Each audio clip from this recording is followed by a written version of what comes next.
காட்டுகிறானோ அந்த மக்களைத்தான் ரப்புல் இஸ்ஸத் தபாரக வ தஆலா நேர்வழி, இஸ்லாத்தை விளங்கக்கூடிய தன்மை, அமல் செய்யக்கூடிய அருமையான பாக்கியத்தை கொடுக்கிறார் என்ற கருத்தை நபிகள் நாதர் ஸல்லல்லாஹு அலைஹி வஸல்லம் அவருடைய அந்த அருமையான விடயத்திலே சொல்லி இருப்பார் என்று சொன்னால் நான் சிந்தனை செய்து பார்க்க வேண்டும். அப்பாஸ் ரலியல்லாஹு அன்ஹு கேட்கிறார்கள், யா ரசூலல்லாஹ், உங்க சாச்சா எந்த அளவுக்கு உங்களுக்கு பாடுபட்டார்கள் என்பது எங்களுக்கு தெரியும். அப்படியான சாச்சா எப்படி வஃபாத்தார் என்பதையும் நாங்கள் அறிந்து வைத்திருக்கிறோம்.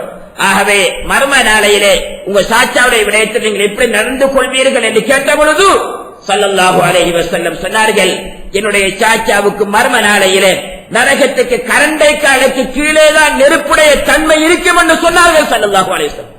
என்னுடைய துஆ, என்னுடைய அருமையான விடயங்கள் அல்லாஹ்விடத்திலே கெஞ்சி கேட்கக்கூடிய நிலைமை இல்லை என்று சொன்னால் அந்த அபூ தாலிப் நரகத்துடைய படுகொலைக்கு போயிருப்பார் என்ற கருத்தை நபிகள் நாதர் ஸல்லல்லாஹு அலைஹி வஸல்லம் அவர்கள் சொல்லி இருப்பார்கள் என்று சொன்னால் நாம் சிந்தனை செய்து பார்க்க வேண்டும்.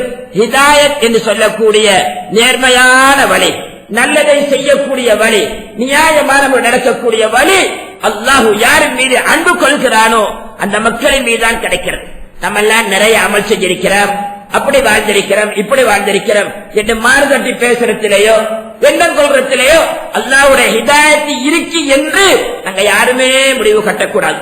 ரப்புல் இஸ்ஸத் தபாரக வ தஆலா அப்படியான மக்களை தன்னுடைய அன்பை பெற்று நேரான ஹிதாயத்திலே வழி கொடுப்பட்டார்களே அந்த மக்களுக்கு எந்த அளவுக்கு சிறப்பை வைத்திருக்கிறார் என்று சொன்னால் ஸல்லல்லாஹு அலைஹி வஸல்லம் சொன்னார்கள், லா தகூமு ஸாஅத்து ஹத்தா தூஜது ஃபித் துன்யா மன் யகூல் அல்லாஹ் அல்லாஹ் அல்லாஹ் அல்லாஹ் என்று சொல்லுகின்ற ஒரு முஸ்லிம் இருக்கும் வரைக்கும் இந்த உலகம் அழியவே மாட்டாது என்று சொன்னார்கள் ஸல்லல்லாஹு அலைஹி வஸல்லம். அல்லாஹ் அல்லாஹ் என்று சொல்லக்கூடிய ஒரு முஸ்லிம் இருக்கும் வரைக்கும் இந்த உலகம் அழியவே மாட்டார் என்ற கருத்தை நபிகள் நாதர் ஸல்லல்லாஹு அலைஹி வஸல்லம் சொன்னார். இந்த அருமையான ஹிதாயத், இந்த சிறப்பான நேரான அல்லாஹ்வுடைய இரக்கம் நம்மளுக்கு கிடைக்க வேண்டும் என்பதற்காக வேண்டித்தான் நபிகள் நாதர் ஸல்லல்லாஹு அலைஹி வஸல்லம் அவர்கள் இறுதி மூச்சு வரை நம்முடைய எண்ணத்திலே இருந்திருக்கிறார். ஆயிஷா சித்திகா ரலியல்லாஹு அன்ஹா சொல்லுகிறார்கள், நபிகள் நாதர் ஸல்லல்லாஹு அலைஹி வஸல்லம் அவர்கள் ஒரு தடவை இஷாவுக்கு பின்னாலே ஒரு நஜாமத்தில தக்பீர் கட்டினார்கள். சுபஹு வரைக்கும் தொழுது கொண்டே இருந்தார்கள். அவருடைய கண்களிலிருந்து கண்ணீர் வடிந்து கொண்டிருக்கிறது. அவருடைய கண்களில் இருந்து வருகின்ற அந்த நிலைமையிலே வாயிலிருந்து வரக்கூடிய வார்த்தை என்னவென்று சொன்னால், இன் துஅஸிபுஹும் ஃபஇன்னஹும் இபாதுக் வ இன் தக்ஃபிர் லஹும் ஃபஇன்னக அன்தல் அஸீஸுர் ரஹீம். யா அல்லாஹ், என்னுடைய உம்மத்துமார், உன்னுடைய அடியார்கள், நீ அவர்களுக்கு வேதனை செய்தால், அவங்க பாவம் செஞ்சாங்க, வேதனை செய்தால் ஃபஇன்னஹும் இபாதுக், உன்னுடைய அடியார்கள் தான், நீ வேண்டிய மாதிரி செஞ்சு கொள்ளலாம். இல்ல நீங்க அவரை மன்னிச்சு என்று சொன்னால் நீ ரொம்ப ஷாப்புள்ளவன், ஞானம் உள்ளவன் என்ற அருமையான வசனத்தை நபிகள் நாதர் ஸல்லல்லாஹு அலைஹி வஸல்லம் அவர்கள் அந்த கடைசி வரைக்கும் சுபஹுடைய நேரம் வரைக்கும் ஸல்லல்லாஹு அலைஹி வஸல்லம் அவர்கள் ஓதிக்கொண்டே இருந்தார். அல்லாஹ்வுடைய நல்லடியார்களே, இந்த அருமையான ஹிதாயத்துடைய வாசனைகளுக்கு கிடைக்க வேண்டும் என்பதற்காக விழித்தால் உலகத்திலே நபிமார்களை அனுப்பி பல சோதனைகளை ரப்புல் இஸ்ஸத் தபாரக வ தஆலா கொடுத்திருக்கிறார். இன்னைக்கு பாருங்க, நம்ம எல்லாம் ஞாபகப்படுத்தக்கூடிய ஒரு அருமையான நபி, சிறப்பான நபி, நபி இப்ராஹிம் அலைஹிஸ்ஸலாத்து வஸ்ஸலாம் அவர்கள். وَإِذِ ابْتَلَى إِبْرَاهِيمَ رَبُّهُ بِكَلِمَاتٍ فَأَتَمَّهُنَّ قَالَ إِنِّي جَاعِلُكَ لِلنَّاسِ إِمَامًا. இப்ராஹிம் அலைஹிஸ்ஸலாத்து வஸ்ஸலாம் அவர்களை நாம் பல வகையிலே சோதித்திருக்கிறோம். அந்த சோதனை அத்துணையிலும் இப்ராஹிம் அலைஹிஸ்ஸலாத்து வஸ்ஸலாம் அவர்கள் என்ன செஞ்சிருக்கிறாங்க? தியாகம் செஞ்சிருக்கிறாங்க. அல்லாஹ்விடத்திலே வெற்றியை கண்டிருக்கிறார்கள். ஹக் சுப்ஹானஹு வ தஆலா அந்த சோதனைக்கு பின்னாலே நடைபெறக்கூடிய வெற்றி என்னவென்று சொன்னால், قال إني جاعلك للناس إماما, உங்களை நாங்க என்ன செஞ்சிருக்கிறோம்?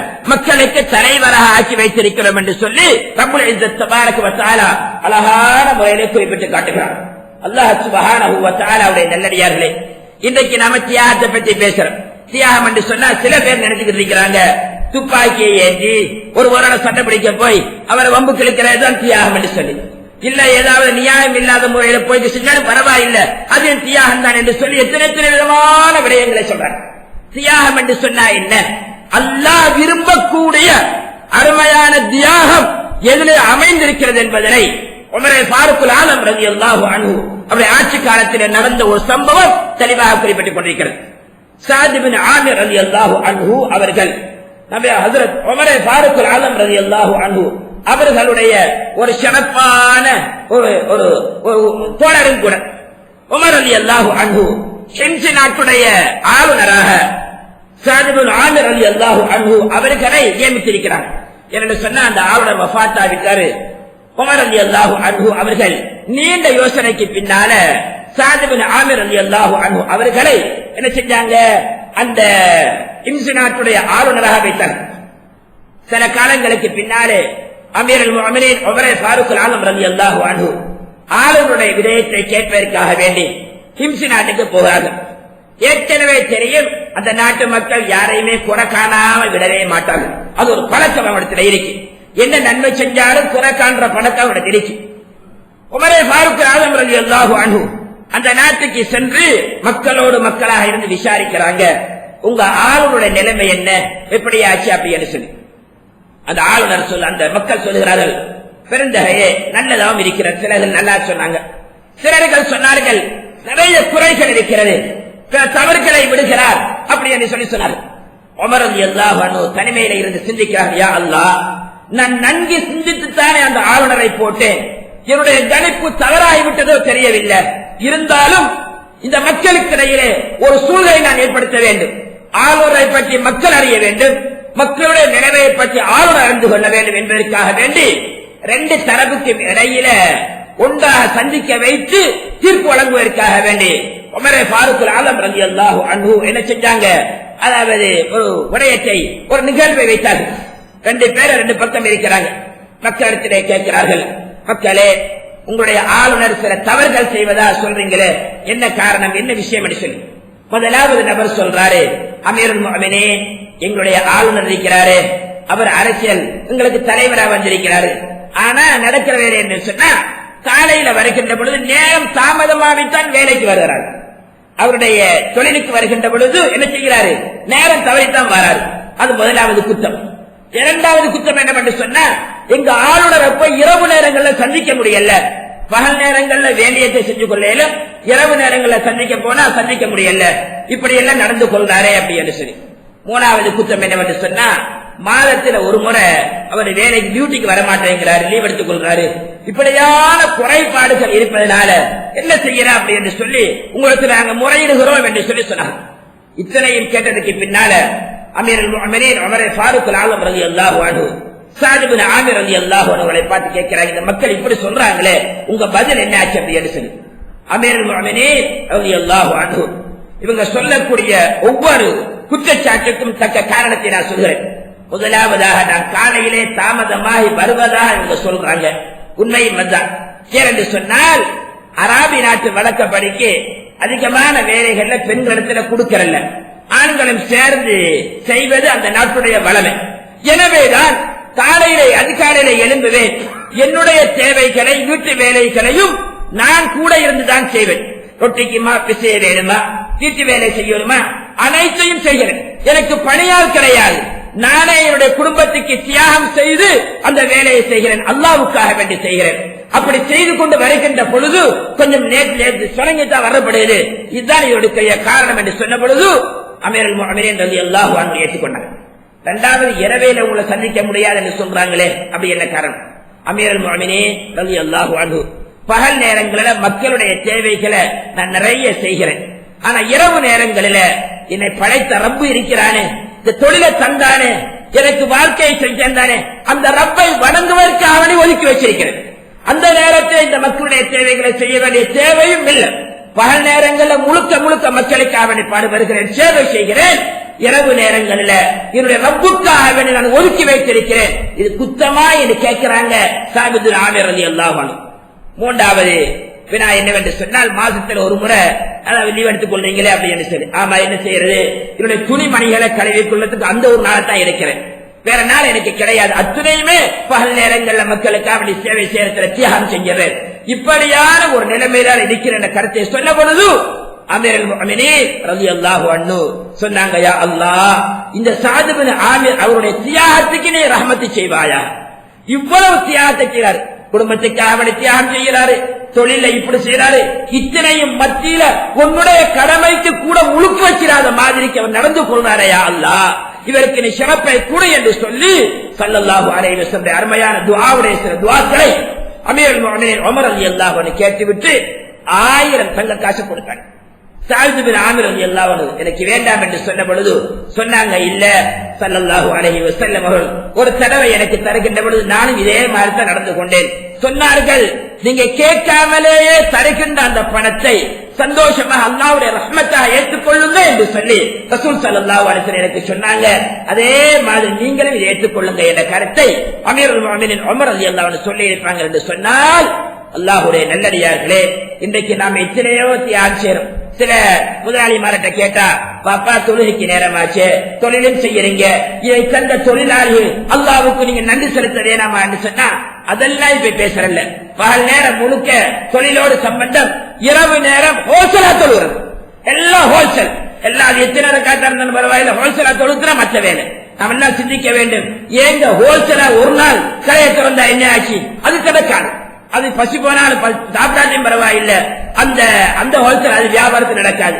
அல்லாஹ்வுடைய கடவை என்றால் ஹோல்சேல் என்றும் அதுக்கு வேற காரணமும் அதுக்கு வேற பத்துவாம் சொல்லுவார்.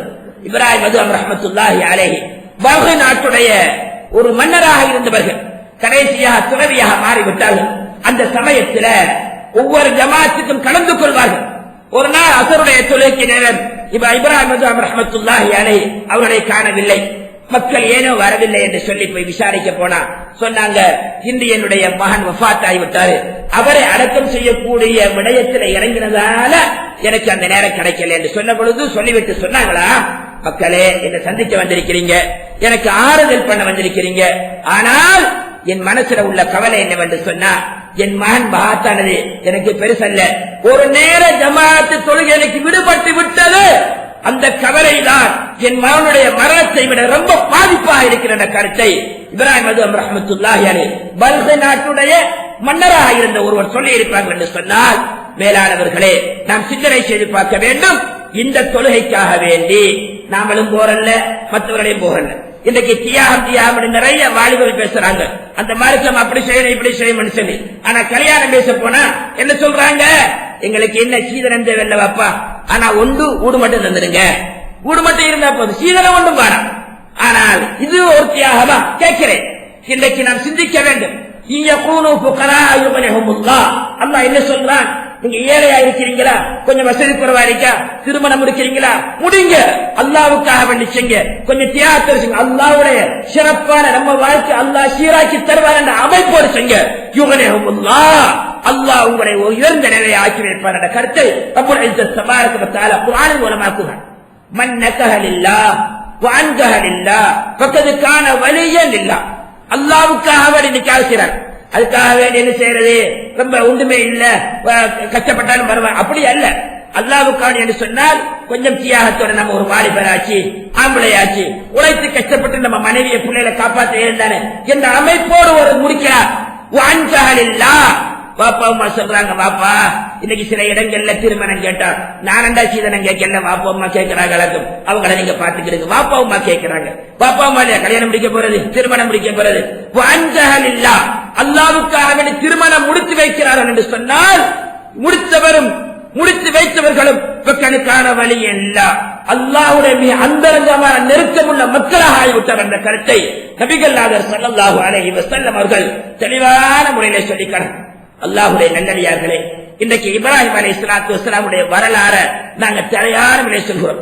தியாகம் என்று சொன்னா அந்த தியாகத்துக்கு அல்லாஹ் கொடுத்திருக்கக்கூடிய ஒரு சிறப்பை அண்மையிலே வெளிவந்த ஒரு அராபி பத்திரிகையில நான் படித்தேன்.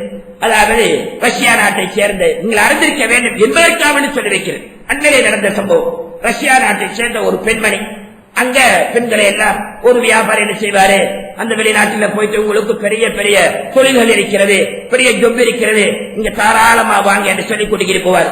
கூட்டிக்கிட்டு போய் செய்கிற வேலை என்று சொன்னால் விபச்சார விடுதிக்கு கொடுத்து விட்டு பணம் வாங்கிட்டு போயிடுவார்.